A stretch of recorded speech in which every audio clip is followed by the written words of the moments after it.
1792. Une commune insurrectionnelle se forme, menée par Mallet, Robespierre et Danton, et demande la déchéance du roi. La foule attaque les Tuileries. Les gardes suisses sont massacrés. Le roi se sauve et se réfugie à l'Assemblée. La République sera proclamée et le suffrage universel institué. Madame de Staël écrira, texte connu après sa mort, « Dès lors, la Révolution changea d'objet. Les gens de la classe ouvrière s'imaginèrent que le joug de la disparité des fortunes allait cesser de peser sur eux. Chateaubriand, les sabots frappaient à la porte des gens à souliers. La France doit refaire une constitution républicaine. Et pour ne pas dire constitution numéro 2, on prendra un terme anglais à la mode. On dira convention. Convention en anglais égale réunion en français. Donc il faut écrire une nouvelle constitution. Il faut élire une nouvelle assemblée de constituants. Armonville et Noël-Ponte seront les deux seuls prolétaires élus par le peuple, appelés à envoyer des représentants. Et ils sont les deux seuls à représenter les plus de 90% des Français. Les 748 autres seront des notables, et les CIS et tous les autres de la première constituante vont pouvoir de nouveau se représenter, et là décider à se battre. Mai 1793, Robespierre à propos de la propriété privée sacrée. Il veut un article limitant la propriété, qu'il ne soit plus permis d'en abuser. C'est trop pour les Girondins qui s'opposent à toute limitation de leur propriété, privée et commerciale. Barère fait voter par le ventre et le marais peine de mort à quiconque qui proposerait un article, une limite attentatoire à la propriété individuelle ou commerciale. Mai 1793, une conjuration contre Robespierre des Girondins qui organise un coup de force. Lamartine, dans ses écrits, rapportera un témoignage qui lui fut fait. Dans un salon parisien, de la femme d'un banquier parisien, Necker frère, il sera rapporté une conversation à laquelle Sieyès prit la parole, et où il était question que les Girondins ont fait venir 20 000 hommes armés, des brigands, payés de 1000 livres. Ils devraient se réunir dispersés autour de Paris pour qu'au moment d'agir, ils convergent vers les faubourgs pour les foudroyer et assassiner Robespierre. L'opération sera avortée. Le 8 mai 1793, Vergniaud dira « Généreux habitants de la Gironde, il n'y a plus un instant à perdre. La propriété est menacée, et il faut intervenir, sous peine de se dissoudre tout le corps social. » Cambon dira lui « Généreuse population du Midi, tenez-vous prête à marcher sur Paris. » Beton fera circuler sur Paris un appel aux propriétaires parisiens de se réunir pour lutter contre les anarchistes groupés derrière Robespierre. Le 25 mai 1793, Isnard.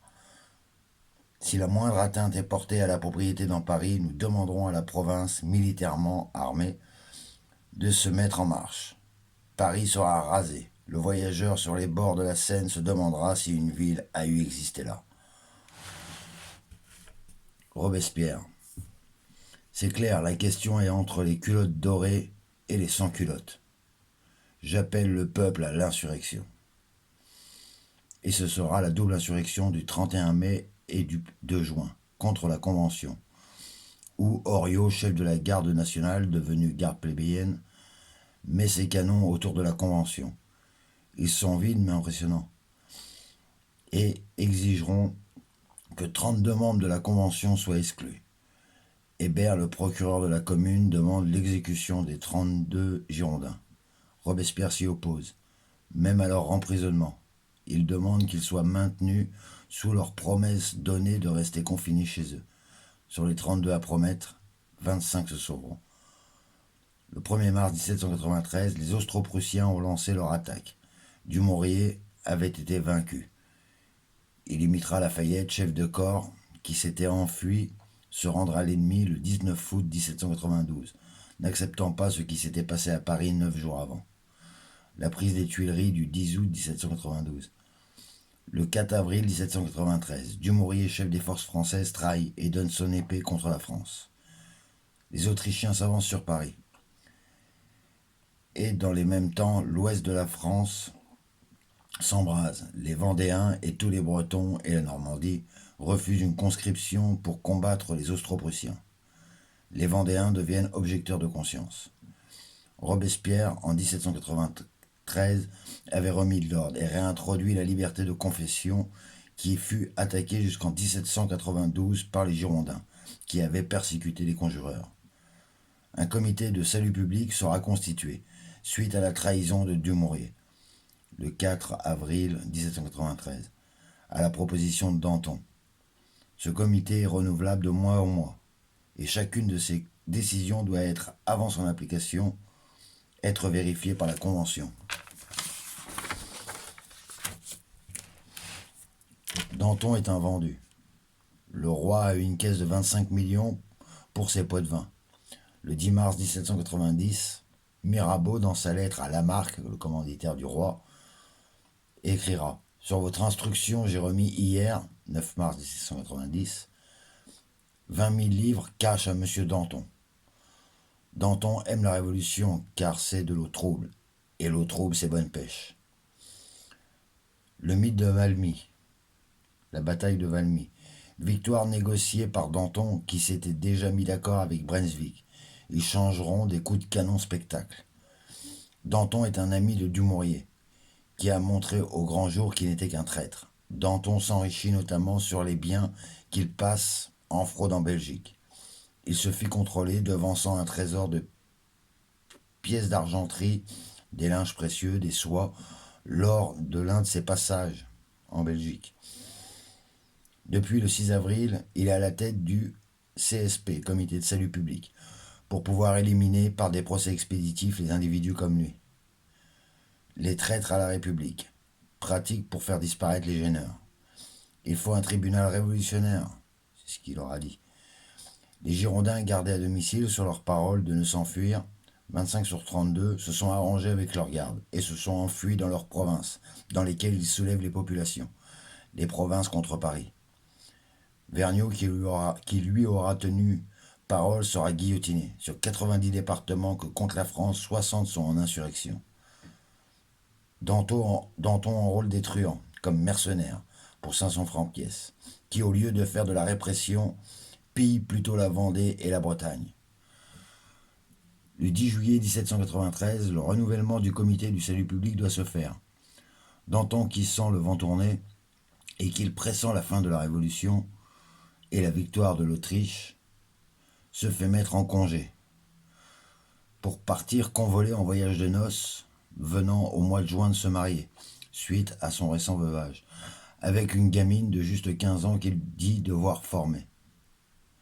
Le 10 juillet 1793, Robespierre pense vouloir se retirer. Il est tuberculeux, affaibli, il pense prendre sa retraite de la vie politique. Le comité de salut public appelle Robespierre à remplacer Danton, qui esquive la tâche et qui espère que le poste conduira Robespierre à se mettre en position difficile. Le 13 juillet 1793, Marat est lui assassiné d'un coup de poignard. Il sera mort pour la République en combattant. 3 petits points. Le 27 juillet 1793, Robespierre acceptera et siégera en place de pouvoir. Il abolira les droits féodaux. Il essaie d'obtenir le maximum, mais fait face au refus des notables. Il obtient peine de mort contre les accaparateurs de biens et de denrées alimentaires. Le blé est contre les agioteurs.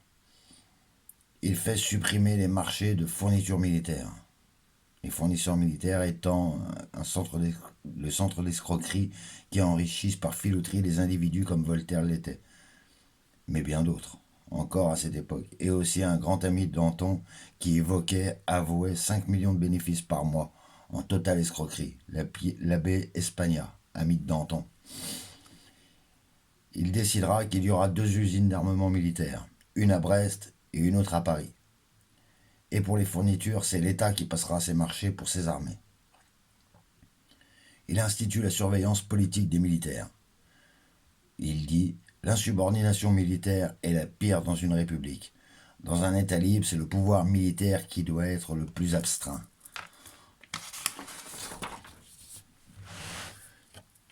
Il nomme des jeunes cadres volontaires au poste de généraux, des Marfeux, des Caners. Et à partir de là, il y aura des victoires. Valet du Pan, serviteur des princes exilés, écrira « Il n'est pas très surprenant, car nous ne possédons que des mercenaires, du matériel. Alors que les soldats de Robespierre, trois petits points, Robespierre obtiendra le maximum. Danton est jaloux des succès de Robespierre et fera tout son possible pour le faire échouer. À Toulon, la flotte de Méditerranée et de l'Atlantide, les deux amiraux, Chosgros et Trogoff, remettent la flotte française aux mains de la flotte anglaise. Suite à cette trahison, Danton réunit la foule place de Grève, qu'il tente de soulever contre le comité trop faible. Il appelle à une troisième révolution, l'anarchie. Appuyé par le procureur Hébert, il demande et exige, appelle la terreur et déclare « Je demande une tête par jour ». Robespierre crée l'armée révolutionnaire, une troupe de 4000 hommes, munis de fusils et de canons, aux ordres de Robespierre. Il patrouille pour contrôler l'application du maximum. Les résultats sont bons. La France est envahie au nord-est, et par les Austro-Prussiens. L'Ouest est en feu, et la traîtrise des généraux amiraux de Toulon permet aux Anglais de mettre pied en Provence. Danton cherche à nuire au CSP, appuyé par Hébert, qui, des mots de Jaurès, s'acharne à déshonorer la Révolution, autant qu'il s'acharne à faire guillotiner la reine. Hébert, derrière Danton, au tribunal révolutionnaire, qui juge la reine, dira « Si on peut faire tomber Robespierre, il y aura après du bon travail à faire. » Son adjoint Chaumette remet un peu dans la charrette, et il prévient en intervenant contre Danton et Hébert, en déclarant qu'ils veulent mettre à bas la Convention. Il dira « Faites confiance à Robespierre, vous verrez, il va vous tirer d'affaire. » Il sauve la mise de Robespierre ce jour-là. La déchristianisation en 1793, une opération qui porte la marque de Danton, qui sait que Robespierre est tolérant envers les religieux, et qu'ils sont libres de leur religion. Alors Danton, qui veut lui nuire, veut pousser la plèbe contre l'Église, pour pouvoir prendre à défaut Robespierre, qu'il imagine prendra la défense de l'Église, pour pouvoir ensuite dire de lui, vous voyez bien, il est un ami secret de l'Église. Il veut le discréditer auprès du peuple qui le soutient. Or, c'est Hébert, hors contrôle et validation de l'Assemblée, qui ordonna la fermeture de toutes les églises.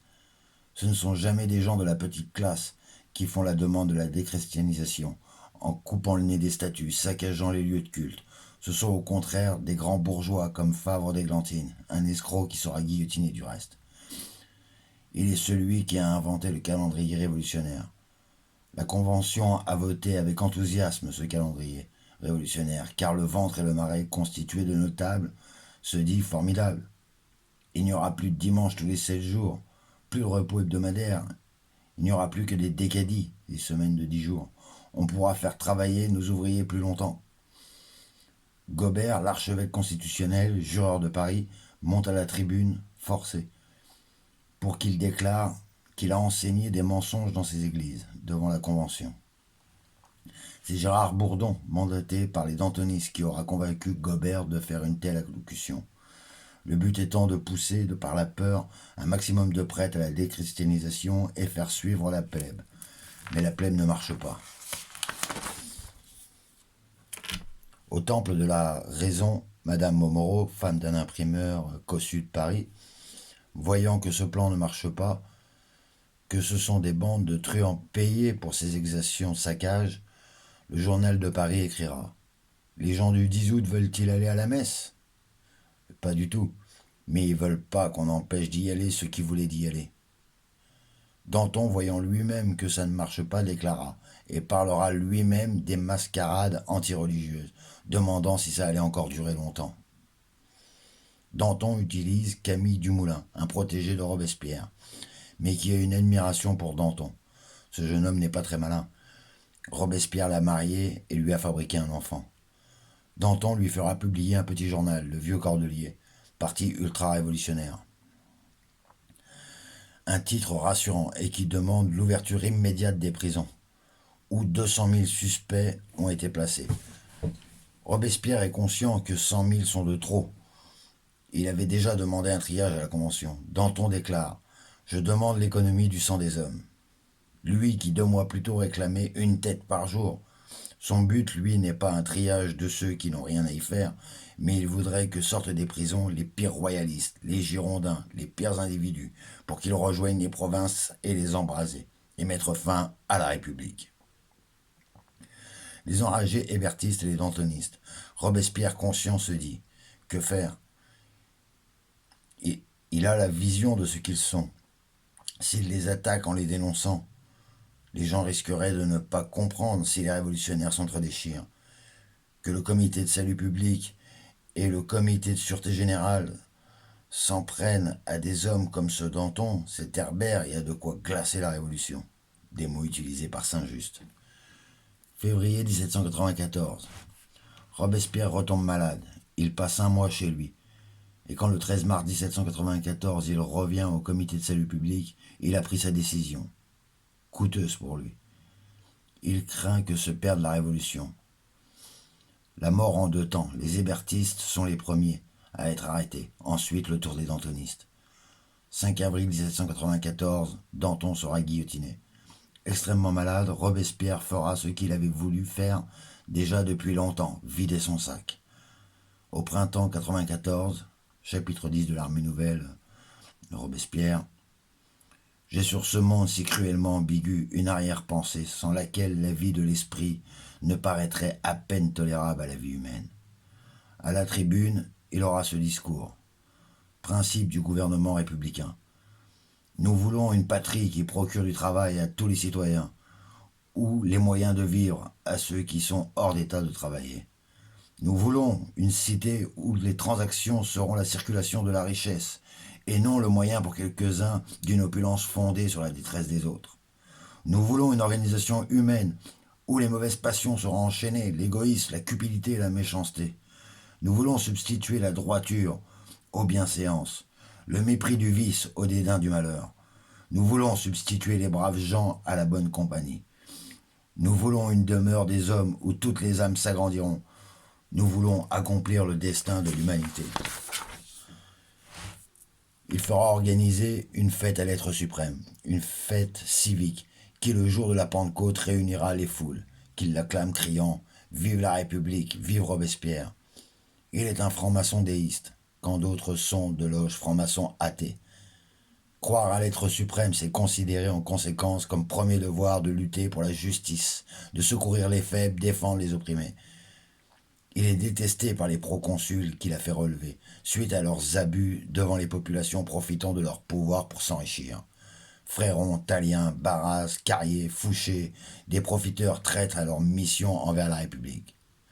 Tallien emprisonnant les Bordelais fortunés et leur réclamant une rançon contre leur liberté. Carrier à Nantes organisait des partouzes et avec ses mariages républicains mettait la mort de religieux enchaînés en scène sur des naufrages préparés pour qu'ils aient lieu devant les fenêtres de ces fêtes des maisons au bord de Loire. Robespierre contraint à l'absence par la maladie de l'Assemblée. Elle décidera de retirer l'armée révolutionnaire, qui était encadrée par des hébertistes, sous prétexte de suivre les instructions avec zèle de Robespierre. Mais le but étant dans cette dissolution d'empêcher la bonne application du maximum. Le comité de subsistance dirigé par l'Indais fermait les yeux sur les abus de non-application du maximum sur la grande butte. Cambon, chef du comité des finances qui avait inventé le grand livre, tenait à jour la trésorerie républicaine bien mieux que la trésorerie royale. Mais lorsque Robespierre fit remarquer à Cambon ce qu'il percevait comme une erreur d'inversion, Cambon fut odieux l'envoyant sur les roses. En effet, une distinction entre les rentiers. Ceux qui percevaient une rente inférieure à 1000 francs étaient payés en assignats, et ceux qui percevaient une rente supérieure à 1000 francs étaient rétribués en numéraire. Le territoire étant délivré de ses armées ennemies suite aux victoires de Forus, Robespierre demande que l'armée stoppe ses avancées. Pas de guerre de conquête. Carnot, chef de la guerre, dira « c'est quand ça va commencer à rapporter, comme à l'époque de Dumouriez, qu'on va s'arrêter ». Il télégramme à Pichegru, face à l'Allemagne. Montrez à vos hommes les richesses de l'Allemagne. Et il fera transférer à Jourdan par télégramme de Pichegru, avant son entrée en Belgique. Prenez tout, il faut vider le pays. Saint-Just, lui, fait passer un article pour que toutes les propriétés saisies aux aristocrates émigrants qui ont fui le pays, qu'elles soient données aux indigents. Lamartine rapporte. Le comité de sûreté générale est composé en majorité maximum ennemi de Robespierre. 7 contre 1 sont contre Robespierre. Il s'empare d'une loi robespierriste pour rendre folle la guillotine, une loi de protection de la République, la loi prairiale. En 6 mois, le tribunal qui condamne 1200 individus. Le comité et le tribunal révolutionnaire qui compte bien nuire au soutien que les 48 sections apportent à Robespierre, guillotiné en 6 semaines 1876 individus. Chaumette, Gobert, l'archevêque condamnés pour athéisme. On prend des petites gens, on prend les plus pauvres. Et il le couvrit pendant 40 jours du sang qu'il versait pour le pendre. Le 21 juillet, Robespierre absent. La Convention fait voter une nouvelle loi du maximum, le maximum des salaires. Jusqu'à 50% de réduction des salaires dans l'usine d'armement de Paris. Le 26 juillet 1794, à l'improviste, Robespierre monte à la tribune de l'Assemblée. Je sais bien que c'est fini, mais si mes mains sont liées, je ne suis pas encore bâillonné. Lorsque la République tombe entre certaines mains, ce sont ces mains-là qui détruisent la République. C'est pour les proconsuls et pour Cambon qui dit cela. On fomente l'agiotage maintenant, là où on devrait le surveiller. On désespère les pauvres et on favorise les riches. J'en ai assez de vivre dans un monde où l'équité n'existe pas, où la justice est un mensonge. Se tournant vers Fouché, qui avait fait inscrire dans les cimetières de Lyon et de Nevers, où il avait été proconsul, « Ici est le sommeil éternel ». On va peut-être me tuer, Fouché. Mais non, Fouché, la mort n'est pas un long sommeil. Dans la nuit du 26 au 27 juillet 1794, Sieyès et Boissy d'Anglas organisent une conjuration contre Robespierre, en préparant les députés les plus riches. Nous savons que demain Robespierre et Saint-Just, son complice, vont demander de nouvelles têtes. Vous voyez bien comment il est. C'est un assoiffé. Alors attention, demain. Tous devons nous lever. Tallien fait le spectacle prévu et empoigne Saint-Just. Robespierre vient à sa défense. Tallien sort un couteau qu'il a préparé et menaçant de tuer Robespierre sur le champ si les députés ne votent pas son arrestation. Le lendemain, ils seront guillotinés. Robespierre, Saint-Just, Couthon et 106 individus en 48 heures, tous ceux qui étaient compromis avec Robespierre et que le ventre et le marais détestent. M. Jackson ironise sur Couthon dans son fauteuil, que les gendarmes auront poussé dans l'escalier sous les consignes de Léonard Bourdon, chef de police. Besson-Massenet appellera cela la libération de Paris. Aussitôt, l'Assemblée abolit la loi du maximum, permet l'agiotage sur les assignats. Et Pichegru fera fusiller les derniers ouvriers des faubourgs Saint-Antoine, qui réclamaient du pain au prioral. Jusque dans l'église de Notre-Dame, où il s'était réfugié à la charge de la troupe qui y pénétrait sous ses ordres. Madame de Staël, ravie de pouvoir réouvrir son salon, où Benjamin Constant, arrivé dans ses valises, l'accompagnait les poches remplies d'argent suisse. Et Boissy d'Anglas, à la tribune acclamée, dira « Un pays gouverné par les propriétaires est dans l'ordre naturel des choses.